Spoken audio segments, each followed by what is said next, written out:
सियार की रणनीति। एक जंगल में महाचतुरक नामक एक सियार रहता था। एक दिन वह भोजन की तलाश में निकला।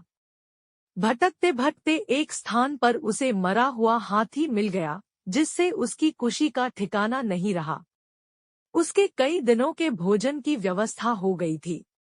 वह हाथी के मृत शरीर के पास गया और उस पर अपने दांत गड़ा दिए। लेकिन हाथी की चमड़ी मोटी थी। बहुत प्रयासों के बाद भी वह उसे चीरने में असफल रहा। तब वह वहीं बैठकर किसी तरह हाथी की चमड़ी चीरने का उपाय सोचने लगा। कुछ देर में उसे जंगल का राजा सिंह आता हुआ दिखाई पड़ा, जिसे देख उसने सोचा कि क्यों न इससे ही किसी तरह हाथी की मोटी चमड़ी चिरवाई जाए। जैसे ही सिंह पास आया, वह उसका स्वागत करते हुए बोला, वनराज, आपके इस सेवक ने आपके लिए इस हाथी का भोजन तैयार रखा है। कृपया इसे ग्रहण कर मुझ पर उपकार कीजिए। सिंह जंगल का राजा था, वह किसी दूसरे के द्वारा मारे गए जानवर को भला क्यों खाता। मैं जंगल का राजा हूँ और मैं अपना शिकार खुद करता हूँ। इसे तुम ही खाओ, साफ इनकार करते हुए वह बोला और चला गया। सियार बहुत खुश हुआ कि अब इस हाथी पर पूर्णतः मेरा अधिकार है। परंतु समस्या अब भी जस की तस थी। थोड़ी देर बाद वहां से एक बाघ गुजरा। मृत हाथी पर दृष्टि पड़ते ही उसकी लार टपकने लगी।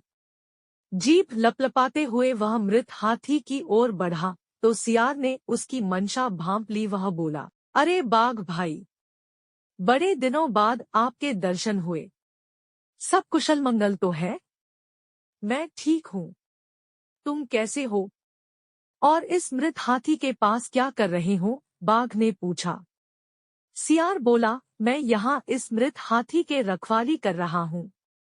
सिंह ने इसका शिकार किया है और मुझे इसकी रखवाली की जिम्मेदारी देकर नदी में स्नान करने गया है।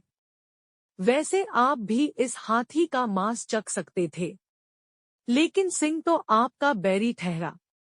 उसे पता चल गया कि आपने उसका भोजन जूठा कर दिया है, तो फिर न वो आपको छोड़ेगा ना ही मुझे। खैर इसी में है कि आप उसके आने के पहले ही यहाँ से चले जाओ। सियार की बात सुनकर बाघ वहां से भाग गया।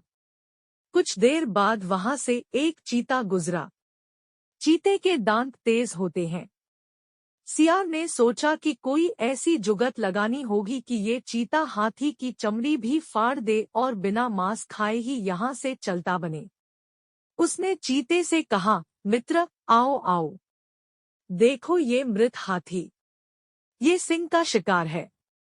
मैं इसकी निगरानी कर रहा हूँ। तुम भूखे जान पड़ते हो, चाहो तो तुम इसका कुछ मांस खा सकते हो। जैसे ही मैं सिंह को आता हुआ देखूंगा, तुम्हें बता दूंगा। तुम तत्काल भाग जाना। पहले तो चीता ने सिंह के डर से हाथी का मांस खाने से इनकार कर दिया, किंतु सियार के विश्वास दिलाने पर वह राजी हो गया। उसने कुछ ही देर में हाथी की मोटी चमड़ी फाड़ दी। जब सियार ने देखा कि उसका काम हो गया, तो वह चीते से बोला, भागो, शेर आ गया। बिना एक क्षण गवाए चीता भाग गया। सियार ने मजे से हाथी का मांस कई दिनों तक खाया।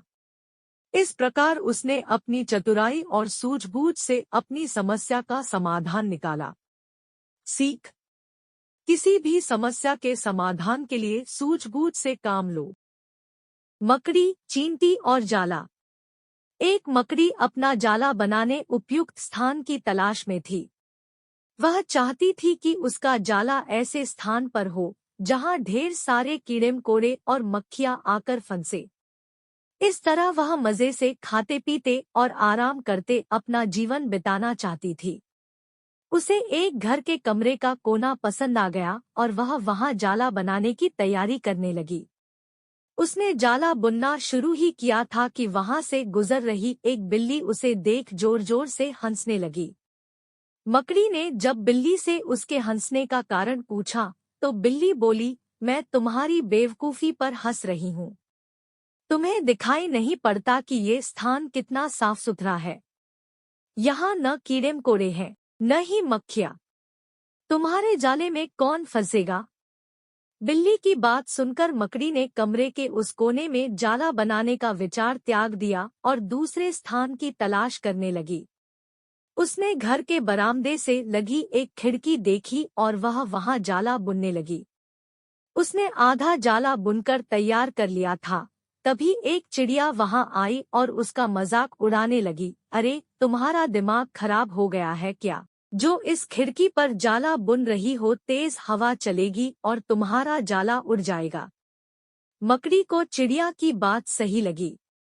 उसने तुरंत खिड़की पर जाला बुनना बंद किया और दूसरा स्थान ढूंढने लगी। ढूंढते ढूंढते उसकी नजर एक पुरानी अलमारी पर पड़ी। उस अलमारी का दरवाजा थोड़ा खुला हुआ था।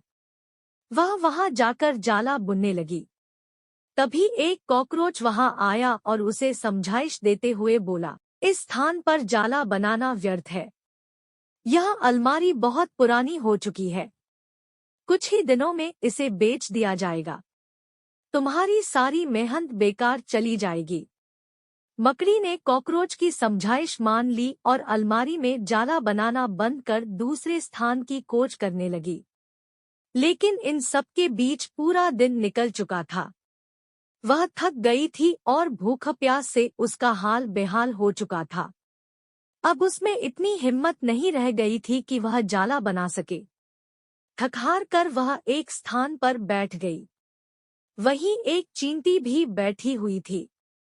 थकी-हारी मकड़ी को देख चींटी बोली, मैं तुम्हें सुबह से देख रही हूँ। तुम जाला बुनना शुरू करती हो और दूसरों की बातों में आकर उसे अधूरा छोड़ देती हो। जो दूसरों की बातों में आता है, उसका तुम्हारे जैसा ही हाल होता है। चींटी बात सुनकर मकड़ी को अपनी गलती का एहसास हुआ और वह पछताने लगी। सीख: अक्सर ऐसा होता है कि हम नया काम शुरू करते हैं और नकारात्मक मानसिकता के लोग आकर हमें हतोत्साहित करने लगते हैं। वे भविष्य की परेशानियां और समस्याएं गिनाकर हमारा हौसला तोड़ने की कोशिश करते हैं। कई बार हम उनकी बातों में आकर अपना काम उस स्थिति में छोड़ देते हैं जब वह पूरा होने की कगार पर होता है, और बाद में समय निकल जाने पर हम पछताते रह जाते हैं। आवश्यकता है कि जब भी हम कोई नया काम शुरू करें तो पूर्ण सोच विचार कर करें और उसके बाद आत्मविश्वास और दृढ़ निश्चय के साथ उस काम में जुट जाएं। काम अवश्य पूरा होगा। जीवन में सफलता प्राप्त करनी है तो लक्ष्य के प्रति ऐसा ही दृष्टिकोण रखना होगा।